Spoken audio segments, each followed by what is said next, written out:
आज आनंद, आज उसरंग, आज सलोना स्नेह અને સખી અમારે આંગણે આજ કંચન વર્ષા મેં।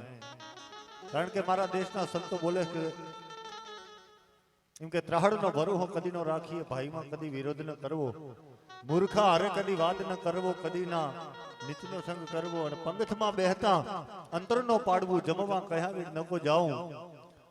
છોટો ઉંમર હોય પણ નાગ નો છેડવો, ઝેરના પારખા નકો જોવા।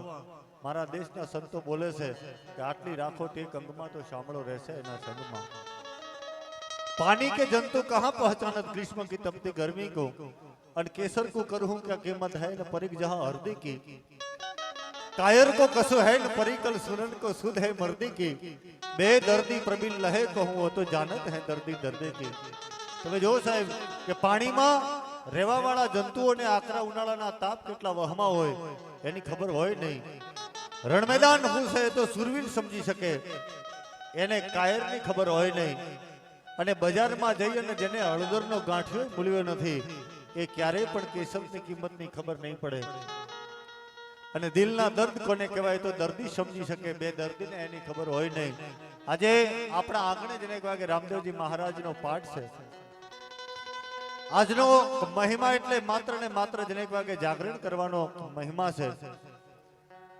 કારણ કે પ્રેમ પ્યાસી તીર ભૂમિ તની પ્રેમના ત્રાજવે પોષનારી, પ્રેમ સંગીતમાં દિલ રૂબા બની અને સ્વર્ગના મોહને છોડાવનારી, પ્રેમ હિંડોળવે એકલા ઝૂમતા પ્રેમના કાળજાની કટારી, એ પ્રેમના દેવનો વાસ તારામાં ફરે ધરા ગુજરાતની કુમારી। ભેળા રેવે અને ભોગ ન ભોગવે આ જોગને શું જાણે જીવજંત, આ તો અગમ ઘરનો ઈશારો એમ બોલે સમર્થ સંત। એવા જો કે અવસરમાં આપણે બધા મળ્યા છીએ અને આપણા ગામના પણ ઘણા બધા ભક્તો અહીંયા બધા છે। વિક્રમભાઈ માટે તાળી પાડો વિસનગર, કે આખા પાટના જે ઠાઠના ભજનો એ પણ એમના મુખેથી સાંભળવો જીવનનો લાવો છે। હમણાં એક બીજા ભાઈ આપણને થોડો આનંદ કરાવીને ગયા, એક અમારે જો કે જાહકાના જ છે એ બધા। એટલે આજે એક માત્ર ને માત્ર જ્યાં સુધી બેહાય ને ત્યાં સુધી એવું ના માનતા કે આજે માત્ર ને માત્ર આપણે જાહકાના જો કે ગોંદરે બેઠા છીએ એવું નહીં, પણ જ્યાં સુધી બેહાય ને ત્યાં સુધી ભાવ એટલો રાખજો કે આજે હું તમે નકળંગના ખોળે બેઠા છીએ ને એવો ભાવ રાખીને બેસજો। કારણ કે આ જોત નો જેને કહેવાય કે મહિમા, આજના જેને કહેવાય કે જાગરણનો મહિમા। બજારમાં હાવેણી કે હાવેણા લેવા માટે જવાય, બજારમાં હાવેણી કે હાવેણા ખરીદવા માટે જવાય, પણ કચરો ખરીદવા ન જવાય, એ તો વાળો નહીં તો એને મેળે આવી જાય। એમ હારા થાવું હોય તો સંતના સાનિધ્યમાં જવાય, ખરાબ થવાના કોઈ જેને કહેવાય કે ક્લાસ નહીં હોય। આપણા આંગણે આબો કે આસોપાલો વાવ હોય ને તો એના જો કે એના માટેનું કોઈ પણ માધ્યમ હોય ને તો એ જેને કહેવાય કે સંતવાણી છે। એવા જેને કહેવાય કે અવસરમાં આપણે મળ્યા છીએ। આખું ગામ અહીંયા જેને કહેવાય જાગરણ કરવા માટે મળ્યું છે। અહીંયા જ્યોતની હાજરી છે, સંતોની હાજરી છે, અને ચા અહીંયા સ્ટેજ પર ઝડપથી હા ચા જો કે આપી જજો ખાસ ઝડપથી, અને જે પણ હોઈ ગયા છે એમને ચા આપીને પાછા હુવાડી દેજો। કારણ કે આજે એક રાત આપણે જેને કહેવાય કે આનંદ કરવો છે। અને ભક્તિની તાકાત સબરીને જેથી રામ મળ્યા ને, અને રામે સબરીને જેને કહેવાય કે મળ્યા, અને સબરીની આંખમાંથી રામ જેથી આહુડાની ધાર જોવે ને એટલે અખિલ બ્રહ્માંડના માલિકને સબરીની આંખમાંથી આહુડાની ધાર જોવે એટલે રામ પ્રશ્ન કરે છે કે બેટા આજ 70 વર્ષે તાની આંખમાં આહુડાની ધાર છે, આનું કારણ શું? અને ઈ વખતે સબરી જવાબ આપે કે હે રામ, અખિલ બ્રહ્માંડનો માલિક રાઘવ મને મળ્યો છે ને, નમામી ભક્ત ગોપાલુ સિલ કોમલમ ભજામિતે પદા ભુજમ અને કામિનો સુધામદમ નિકામ બચામ સુંદરમ ભવામનાથ મંદરમ પ્રફુલ્લ કંજ લોચનમ અને મદાદી દોષ મોચનમ દિનેશ વંશ મંડનમ। કે અખિલ બ્રહ્માંડનો માલિક આજ રાઘવ મને મળ્યો છે ને એનો તો આનંદ છે જ, પણ એનાથી વિશેષ આનંદ ઈ છે કે મારા ગુરુના વચનો હાચા પડ્યા। મારો ગુરુ કહીને ગયો તો બેટા તારે ક્યાંય જવાની જરૂર નથી, મારો રામ તારી ઝૂંપડી આવશે। કારણ કે નારી મિલે ફૂલવારી મિલે, જીવ અટારી મિલે, મહી કાચ ઢલ્યો હે, કે પુત મિલે ઘર સુત મિલે, બહુ દૂત મિલે, નીજ બેન પલ્યો હે, खान मिले अरुपान मिले, सन्मान मिले, के कहूँ भाग्य खिलो है। पण ब्रह्मानंद कहे जोलो सदगुरु न मिलो तो कुछ न मिलो है। कारण के मारा सदगुरु सारना सागर ने जागर उजागर नहीं जाने, मारा સદગુરુ સારના સાગરને જાગર ઉજાગર નહીં જાણે, મારા મેરવ મોતીના માલમને કોઈ અજાણી આલમ નહીં જાણે. કોઈ હરખ શોકની હદમાં છે, કોઈ નાના મોટાના મદમાં છે. એ હદ હુંપદ હારનારાને ફરનારા ફરારું નહીં જાણે. હદ હુંપદ એ તો હસ્તી છે, એથી આખી ઘણી અલ મસ્તી છે. એ મસ્તીને મારીને મરનારાને રોનારા બિચારા નહીં જાણે. ગુરુની તાકાતી છે. મારો જે કહેવાનો હેતુ એ છે કે જે વખતે રાવણનો સંહાર કર્યા પછી ભગવાન રામ જેને કહેવાય કે અયોધ્યામાં પાછા ફર્યા ને, એ વખતે રામ ને લક્ષ્મણ સરયુને કિનારે ફરવા માટે નીકળ્યા છે. એમાં રામની દૃષ્ટિ લક્ષ્મણના સામે મંડાય અને લક્ષ્મણને એમ થાય કે રામના સામે આટલા બધા યુદ્ધ થયા, સિંગર છૂટે, ભાળ છૂટે, નાળ છૂટે, હમળ હુરા હુરો છૂટે, પ્રેમ પ્રગટે, ખટવચે પ્રગટા પ્રાછટે કે તલવારના એક ઝાટકે તોપના માઢિયાને ભાગી નાખે એવો શ્રેષ્ઠનો અવતાર લક્ષ્મણ ક્યારે ચિંતામાં ન હોય. લક્ષ્મણની બાજુમાં જઈ અને રામ પ્રશ્ન કરે છે, બાપ લક્ષ્મણ કે આટલો બધો ઉદાસ એનું કારણ શું? અને એ વખતે સરયુને કિનારે લક્ષ્મણ જવાબ આપે છે. એટલો જેને કહેવાય કે જવાબ આપે છે કે પ્રભુ મને 2-3 વાતની મૂંઝવણ છે, મને 2-3 વાતના ખુલાસા કરી દો. રામ એટલું બોલે કે કઈ વાતનો જેને કહેવાય કે ખુલાસો કરવો છે. તેની સરયુના કિનારે લક્ષ્મણ રામને પ્રશ્ન કરે છે કે મારો પહેલો પ્રશ્ન છે કે મારો બાપ અને તમારા બાપમાં કોઈ ફેર ખરો? અને રામ એટલો જેને કહેવાય કે જવાબ આપે પણ કે લક્ષ્મણ આ પ્રશ્ન કરવાનું કારણ શું કે નહીં, એકવાર મને જવાબ આપો, મારા 2-3 પ્રશ્નો છે. અને એ વખતે રામ એટલું બોલ્યા હતા કે લક્ષ્મણ કે તારો બાપ અને મારા બાપમાં કોઈ ફેર નથી, કે જેવો તારો બાપ છે ને એ જ જેને કહેવાય કે મારો બાપ છે. લક્ષ્મણે બીજો પ્રશ્ન કર્યો હતો કે રાઘવ કે મારી માં અને તમારી માં એમાં કોઈ ફેર ખરો? કારણ કે જમ ચડાપા ખાય તોય અને સોરુની ચિંતા થાય. એ માતા જાય મરે કેમ વિહરીએ કાગ કે, કારણ કે માં અને બાપ પાત્રો બે છે પણ એમાં થોડો ફેર છે. માં જ્યારે બાળકને દવા પાય ને ત્યારે તમારે જોવાનું બાળક દવા ન પીવે, એટલે કડવી દવા પહેલા માં પીવે ને અને પછી બાળકને પી દે. અને બાપ જેથી દવા પાતો હોય ને ત્યારે તમારે જોવાનું પાડા સાહ પાતો હોય ને એમ સત્ય હોય. એ વખતે લક્ષ્મણ પ્રશ્ન કરે કે હે રાઘવ કે મારી માં અને તમારી માં એમાં કોઈ ફેર ખરો? રામ જવાબ આપે કે લક્ષ્મણ કે તારી જનેતા છે ને એવી જ મારી જનેતા છે. મારી જનેતા અને તારી માં એમાં કોઈ ફેર નથી. અને એ વખતે લક્ષ્મણ સરયુને કિનારે રામને ત્રીજો પ્રશ્ન કરે છે કે પ્રભુ કે મારો ગુરુ અને તમારા ગુરુ એમાં કોઈ ફેર ખરો? તેથી રામ જવાબ આપે કે લક્ષ્મણ કે તારો ગુરુ અને મારો ગુરુ એમાંય કોઈ જેને કહેવાય કે ફેર નથી. અને લક્ષ્મણ બોલે કે પ્રભુ 14 વર્ષ જેને કહેવાય કે તમારી સેવા કરી એમાં ભૂલથી કોઈ મારું પાપ થઈ ગયેલું? અને રામ જવાબ આપે કે લક્ષ્મણ કે તે 14 વર્ષ મારી સેવા કરીને એમાં તારું જેને કહેવાય કે ભૂલથી કોઈ પાપ નથી. અને એ વખતે શેષાવતાર લક્ષ્મણ જેને કહેવાય કે કાળઝાળ થઈ અને સરયુના કિનારે લક્ષ્મણને કહે છે કે હે રાઘવ જો તારી માં એવી જેને કહેવાય કે મારી માં હોય, તારો બાપ એવો જેને કહેવાય કે મારો બાપ હોય, તારો ગુરુ એ જ જેને કહેવાય કે મારો ગુરુ હોય. રામ તમે બોલો છો કે 14 વર્ષ સેવા કર્યા પછી મારાથી કોઈ પાપ ન થઈ ગયું હોય તો રાવણના લંકા ગઢમાં લંકા કોટ બંકા અટંકા શંકા દમંકા દમંકા જૈસે દુજકા ચમંકા હે. ઈ રાવણની લંકાગઢમાં રાવણનું એકે બાણ લાગતું નહોતું અને મને મેઘનાથે મૂર્છા લગાવી. આનું કારણ શું? અને એ વખતે રામ જવાબ આપે કે લક્ષ્મણ એક મેઘનાથ નહીં, કારણ કે મેઘજળ વરસતા જેની આજ્ઞા થકી અને નવગ્રહ ઉચ્ચ ને નીચ થતા ઈ રાવણને તો વિશ્વાસ હતો. પણ હે મેઘનાથ ઈ વખતે સામાન્યમાં સામાન્ય સૈનિક તારી સામે આવ્યો હોત ને તો પણ બાપ તને જેને કહેવાય કે મૂર્છા લગાડી દોત કે આનું કારણ શું? અને એ વખતે રામ જેને કહેવાય કે બોલ્યા છે કે મારા 2-3 વાતના જેને કહેવાય કે જવાબ આપે ને, મારા 4 પ્રશ્નોના જવાબ આપ લક્ષ્મણ, એટલે તને તારો જવાબ જેને કહેવાય કે મળી જાય. અને લક્ષ્મણ બોલ્યો હતો કે કયા પ્રશ્નો છે તમારા?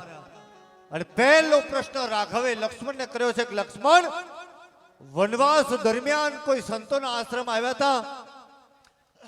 અને લક્ષ્મણ જવાબ આપે કે બહુ આવ્યા હતા, કેટલાક યાદ હોય? અને એ વખતે રામ એટલું બોલ્યા કે લક્ષ્મણ સંતો સાધુઓ અને સાધકો સિવાયનો કોઈ આશ્રમ આવ્યો હતો?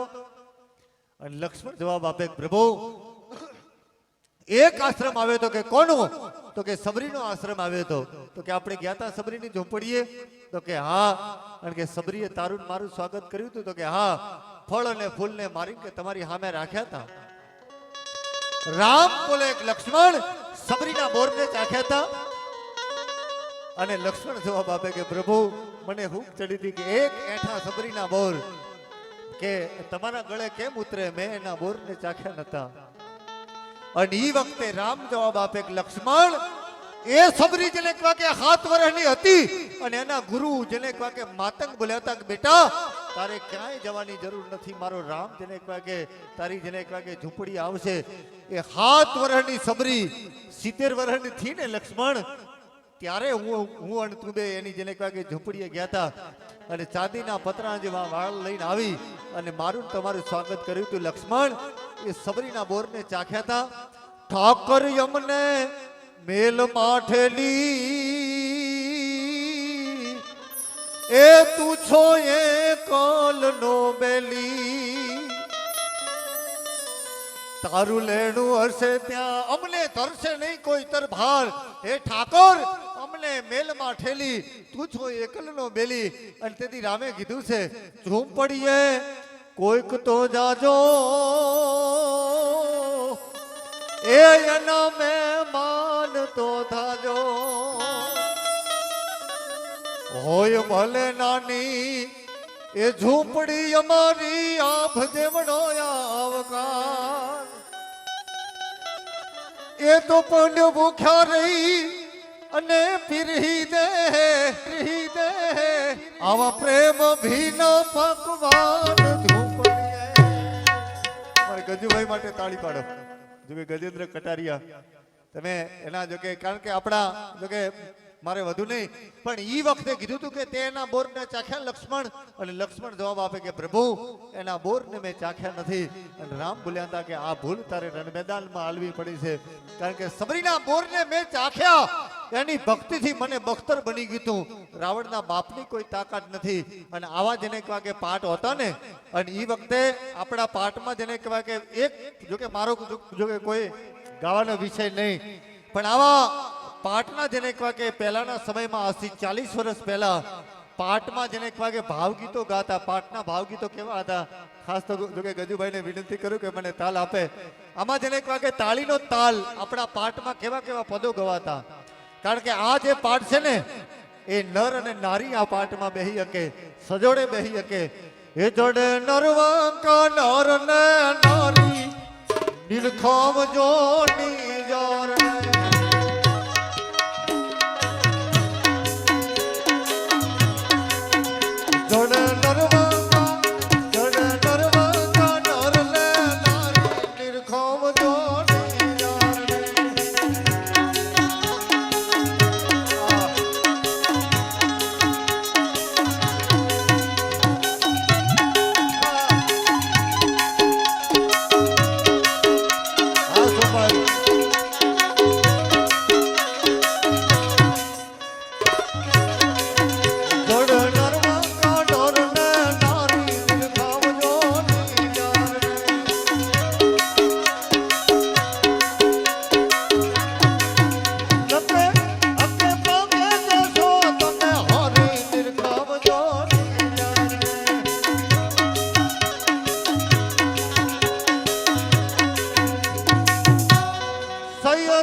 અને માય કે જોઈ મધરા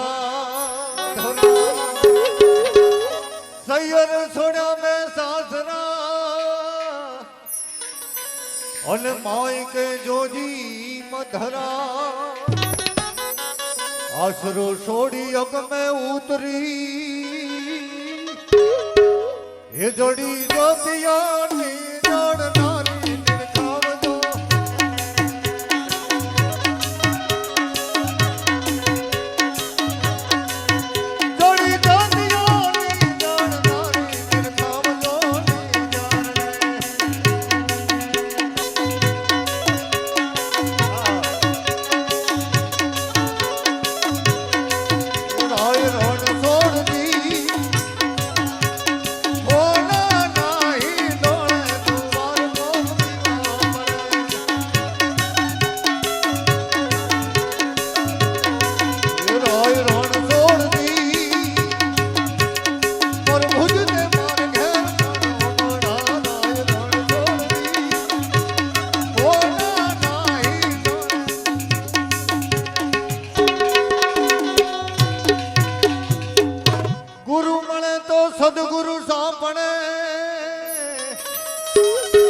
અને આંખો में આપના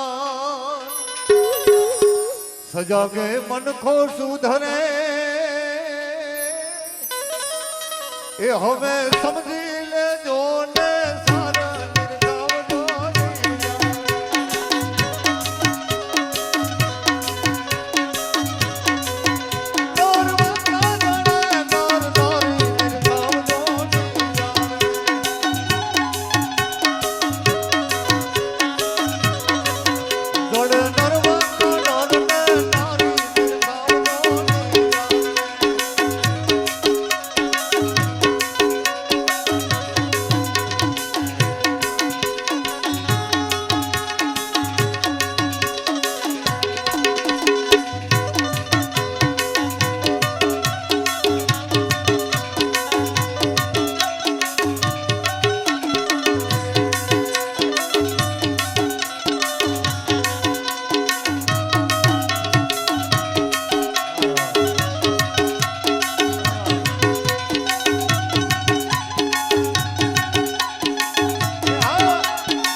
એવો જેને કહેવાય કે પાઠનો મહિમા છે.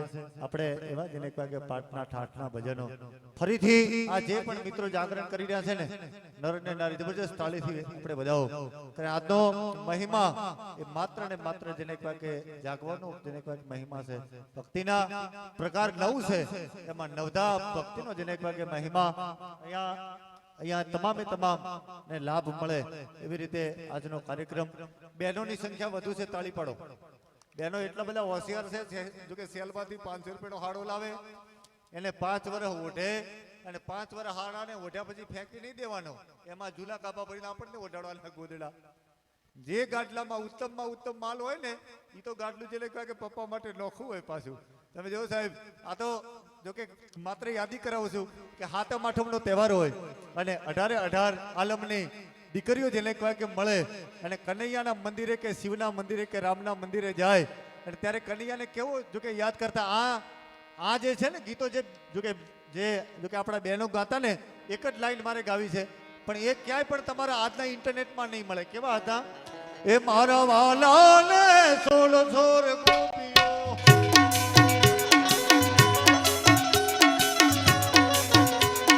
મારા વાલાને સોળ સોર ગોપીઓ નવલાખ તેનું દુજર નંદના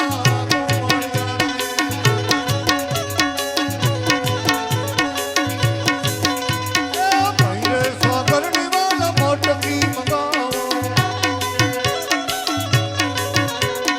ભૈરે સાગરની વાલા મોટકી સોમદોર મેળવણ પુનર નંદના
ढूंढ सीना मिटे दिल का कीना जिटे पेट दीना खोजा पे भरे ए बुरा तुम कहे सुरमुख अंदर के अंदर जिन्हें का तुम्हारा सुताना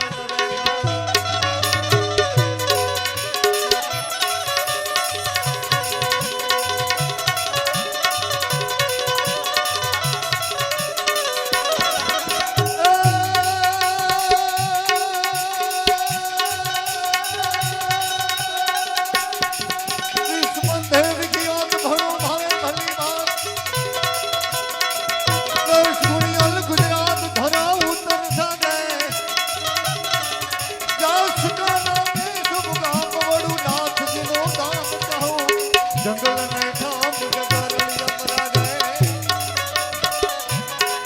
ऊंचा शिखर पर थार कहता फलकती फनार अन जोया देवो फेफार गुरुवन गुरुदास पूज राजन पतराज महा समरथ महाराज भजो वालीनाथम महासमरथ महाराज भजो वालीनाथम महासमरथ महाराज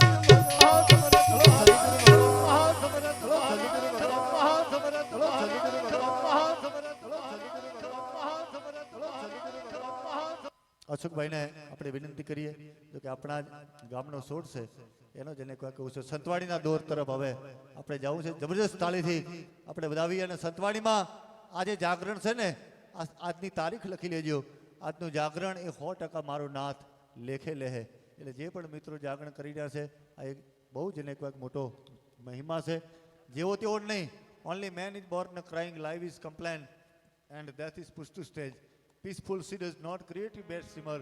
Hard at left between always right. તાળી પાડો રબારી અંગ્રેજી બોલે કારણ કે આજે સાહિત્ય પણ છતાંય ભાઈ અશોકભાઈને આપણે વિનંતી કરીએ અમે આ જે પણ આપણું સ્ટુડિયો એમને પણ તાળીથી વધાવો સારા એવા અમારી બ્રહ્માણી સ્ટુડિયો અને સંતો રવિન્દ્ર જો કે બાપુ પણ અહીંયા જો કે આખો મહિમા તમને અમને મળો ને કારણ કે પાઠનો મહિમા એ તો બહુ જો કે જાહેરમાં બોલ્યા કારણ કે શબ્દો બહુ મારો જે કહેવાનો હેતુ છે એ આ તો માત્ર ને માત્ર દર્શનનો મહિમા છે આ પાઠનો મહિમા એ તો પડદે થાય છે એ તો જો કે એમને ખબર છે નવને વંદન નવને બંધન વળી હોય જે નવ અંકા એ નરને નવધા ભક્તિ વરે વરે કોઈ નર બંકા એટલે 100% મારો નાથ આજનું જાગરણ એટલે કાશીના ચોપડે આજનું જાગરણ લખાશે એકવાર આજે ભજનનો અને પાઠનો વિચાર આવ્યો છે આખા ગામને જબરજસ્ત તાળીથી વધાવો જાઓ સાહેબ મારો જે કહેવાનો હેતુ છે કે દૂધ બાજરી દીકરા યાધિ વ્યાધિ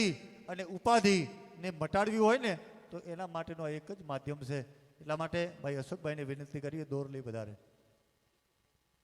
અને એક એક ભજન બધાને લાભ મળે એવી રીતે આજનો એટલે બધાને લાભ મળે આમ જો કે આપણા 4-5 ગામના છે અને એમના પછી વિક્રમભાઈને કહેવું છે કે વચ્ચે જે આપણા જે પાઠના ભજનનો જે મહિમાના જે ભજનો છે આગળના સંતો લખીને ગયા છે પાઠનો મહિમા શું એ તમે જાગરણ કરો ને તો એ પણ આજના ભજનોમાં જ આવે એટલે જો કે એમના પછી બાજુમાં જ વિસનગરના વતની અને મારા તો જો કે વંદનીય છે વિક્રમભાઈ માટે તાળી પાડો કારણ કે રબારીનો દીકરો ગાયો સારતા હાડો લાગે અને રામ સાગર લઈ અને હાર્મોનિયમ લઈ અને ભજન ગાતો હોય તો રૂડો લાગે અશોકભાઈ અને ભાઈ અશોકભાઈ ઠાકોર એકવાર જબરજસ્ત તાળીથી 18 આલમ મારો નાથ એ કાયમના માટે આમ ને આમ આખું ગામ રાજી રાખે અને ભાઈ અશોકભાઈને આપણે વિનંતી કરીએ એક એક વાણીનો લાભ બધાને મળે એવી રીતે આજનો કાર્યક્રમ બોલો સદગુરુ ભગવાન કી સિદ્ધરામદેવજી મહારાજ કી સત સનાતન ધર્મ કી ભેખ ભગવાન કી આદ્ય શક્તિ માત કી નમો પાર્વતી પતે હર હર મહાદેવ હર હર